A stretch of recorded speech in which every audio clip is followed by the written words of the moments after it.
Episode 24 స్వర బేతాళం.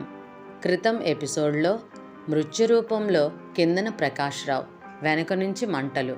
హిమజకు శివయ్యలా తనని పిస్తోల్తో చంపకుండా ఇలా మంటలు పెట్టి చంపడంలో అతని ఉద్దేశం అర్థమైంది.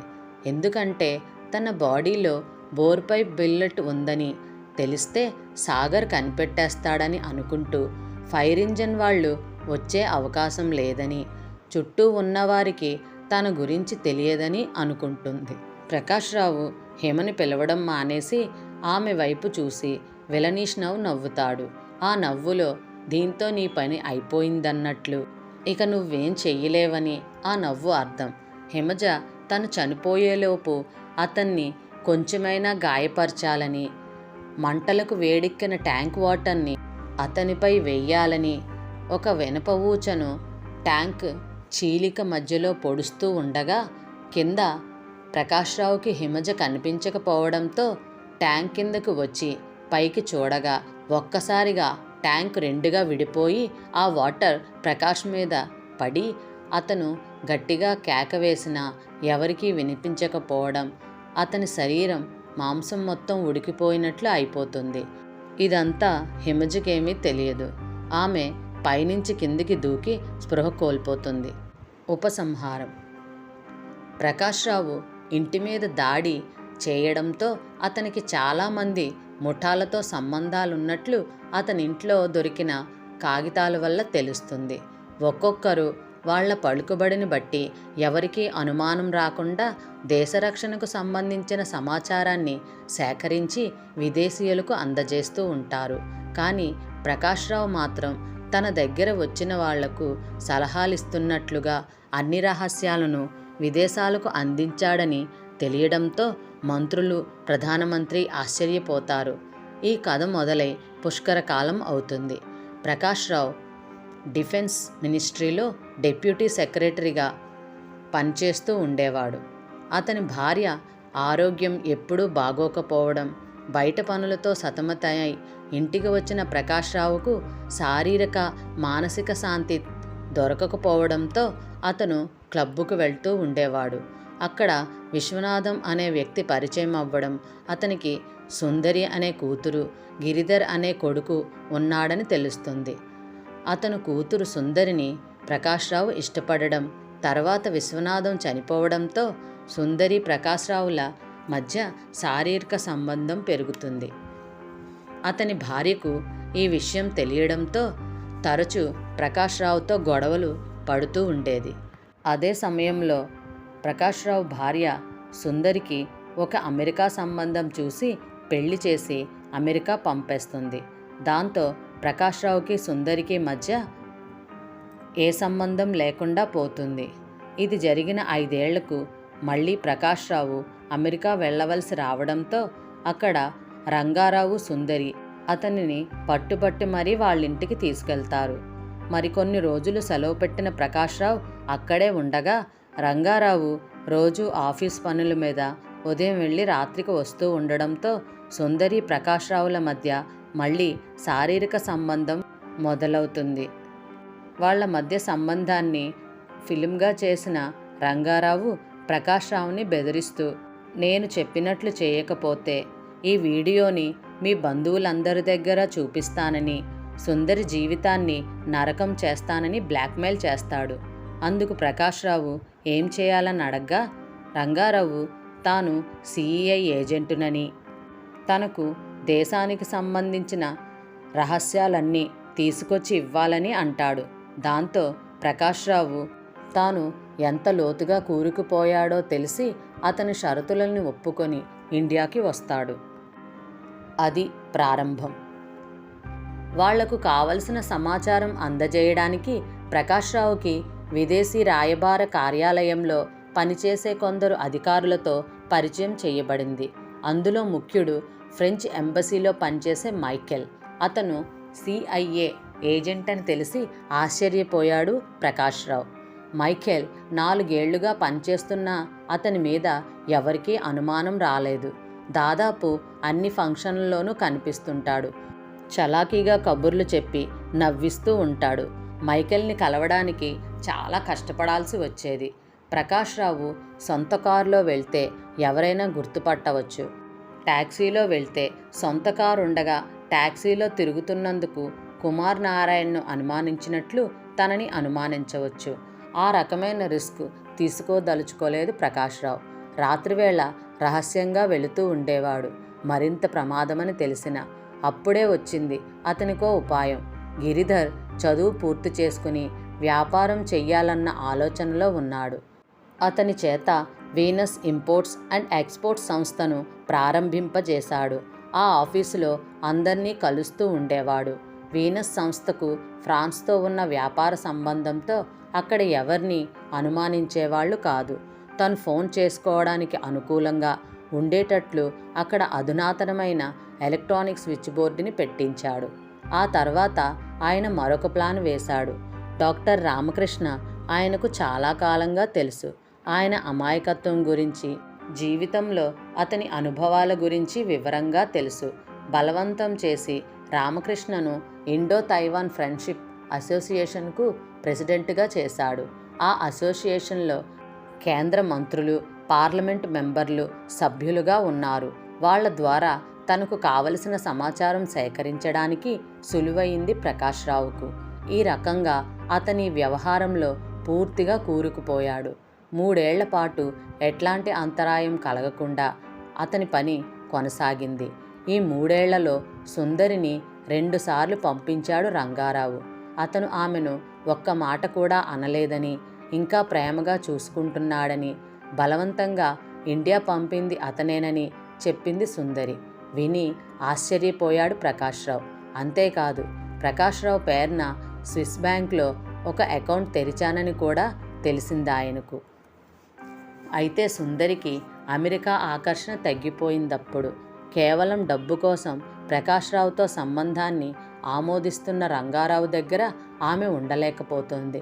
తనను బ్లాక్మెయిల్ చేసి మరెవరితోనైనా సంబంధం పెట్టుకోమంటాడేమోనని భయపడుతుందామె.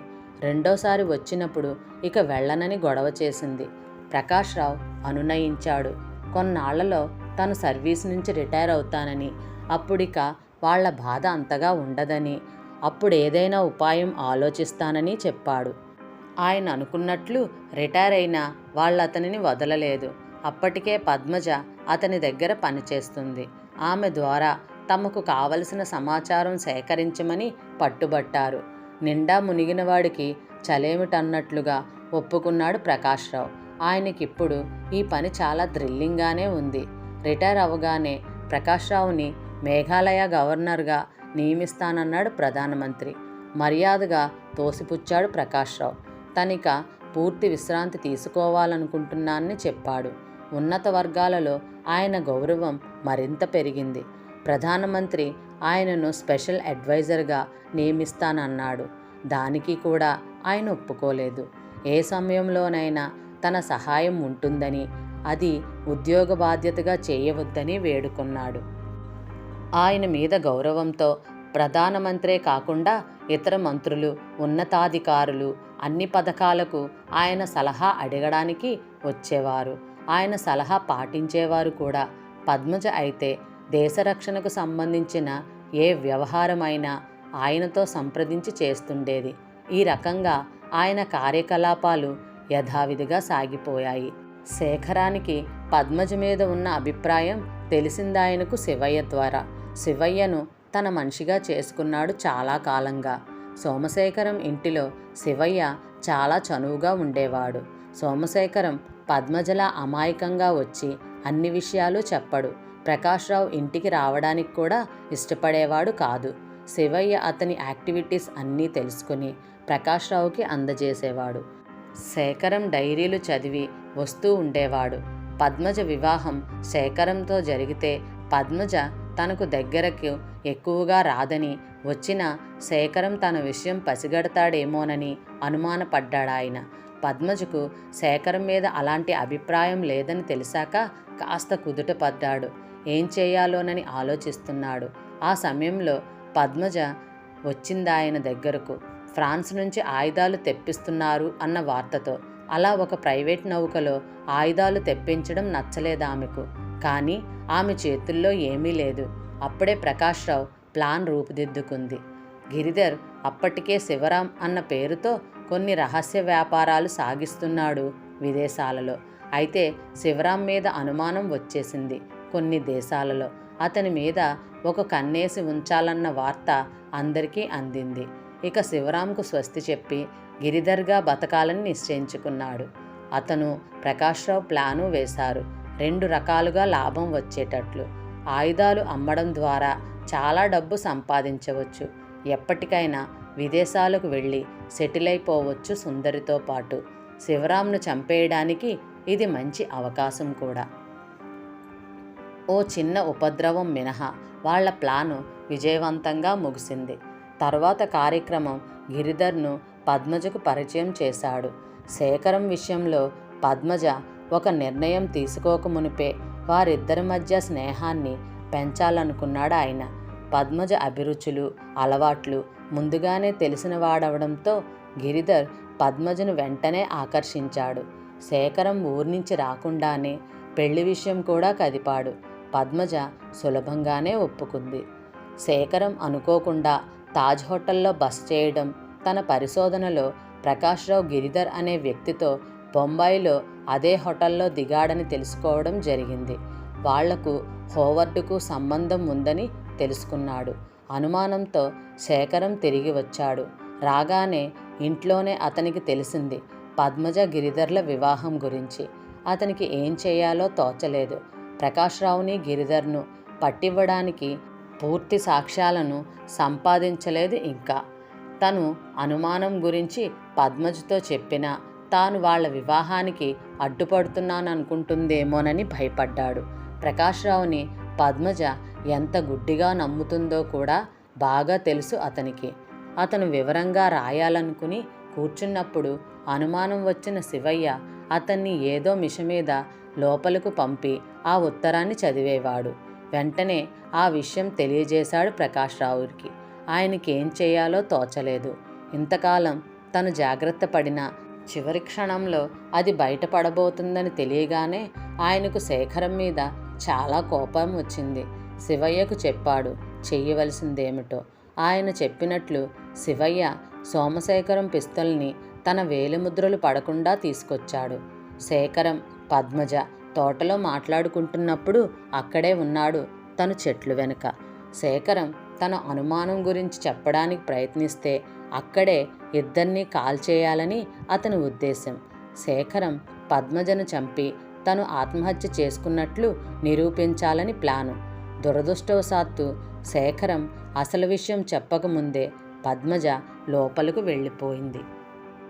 అదే అదునుగా శివయ్య సోమశేఖరాన్ని కాల్చి అక్కడే పిస్టల్ పడేసి వెనక తలుపు గుండా లోపలికి వెళ్ళిపోయాడు. కొద్ది క్షణాల తర్వాత వచ్చిన సాగర్ అతన్ని గమనించలేదు. శేఖరం హత్య ఆత్మహత్యగా నిరూపించింది. చనిపోయే ముందు అనాలోచితంగా సోమశేఖరం నోటి వెంట వెలువడ్డ చివరి మాటలు ప్రకాశ్రావులో కొత్త ఆలోచనలు రేపాయి. అతనికి లా గురించి బాగా తెలుసు. అందులో అప్పుడే అమెరికా ప్రెసిడెంట్ రీగన్ మీద హత్యా ప్రయత్నం చేసి శిక్ష నుంచి తప్పించుకున్న వ్యక్తి గురించి చదివాడాయన. తను కాకపోయినా గిరిధర్ను శిక్ష నుంచి తప్పించుకోవడానికి పథకం వేశారు. గిరిధర్కి ఆ ఆలోచన బాగా నచ్చింది. పద్మజ ఎలాగూ డాక్టర్ రామకృష్ణ దగ్గరికే వెళ్తుంది. ఆయన్ని ఎలా మభ్యపట్టాలో గిరిధర్కు వివరించారు ప్రకాశ్రావు. ఆయన ద్వారా తన పథకం ఫలిస్తుందన్న నమ్మకం అబద్ధం కాలేదు. ఈ ప్లాన్ వల్ల 2 రకాలుగా లాభం. పద్మజ ద్వారా ఆఫీస్ విషయాలు తెలుసుకోవడం సులభం. ఆఫీస్ ఫైల్స్ చూడడానికి వీలుంటుంది. రెండోది, రహస్యంగా దాచిపెట్టిన ఆయుధాలను పంజాబ్లోకి పంపడానికి పద్మజ పేరు వాడుకోవచ్చు. ప్రకాశ్రావు, శివయ్య కలిసి గిరిధర్కు ట్రైనింగ్ ఇచ్చారు. సోమశేఖరంలా మాట్లాడడం, అతనిలా ప్రవర్తించడం, హ్యాండ్ రైటింగ్ కూడా బాగా ప్రాక్టీస్ చేశాడు గిరిధర్. అనుకున్నట్లుగానే పద్మజ గిరిని శేఖరం ఆత్మ ఆవహిస్తున్నట్లు నమ్మింది. అన్ని విషయాలు అతనితో చర్చిస్తుండేది. ఎప్పుడు ఆమెను టెన్షన్లో ఉంచడంతో ఆఫీస్ ఫైల్స్ అన్నీ ఇంటికి తీసుకొస్తుండేది. ఈ ఫైల్స్ నుంచి కాపీలు తీయడం కష్టం కాలేదు. పద్మజకు మత్తుమందిచ్చి అనుమతి పత్రాల మీద సంతకాలు చేయించేవాడు గిరిధర్. పంజాబ్లోని ఆయుధాలు అనుమానం రాకుండా సరఫరా చేయగలిగారు. చాలా వరకు ఆ పని అయిపోయింది. కొద్ది రోజుల్లో రాధ వివాహం చేసి ఏ కమ్యూనిస్టు దేశానికైనా వెళ్ళి రక్షణ కోరాలని, ఆ రకంగా ఈ బంధం నుంచి విముక్తుడవ్వొచ్చని అనుకున్నాడు ప్రకాశ్రావు.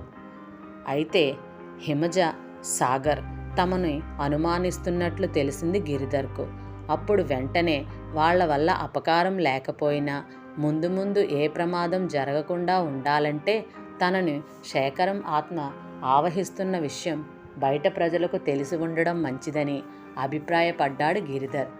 దేవుడు మీదవాలిన మనిషికి, దెయ్యం ఆవహించిన వ్యక్తికి జనాలు చేతులెత్తి మొక్కుతారన్న సత్యం బాగా తెలుసు గిరిధర్కి. ప్రజల సపోర్ట్ తనకుంటే హిమజ, సాగర్ ఏమీ చెయ్యలేరు తనని. అనుకోకుండా ఒకసారి రామయ్య చూశాడతన్ని.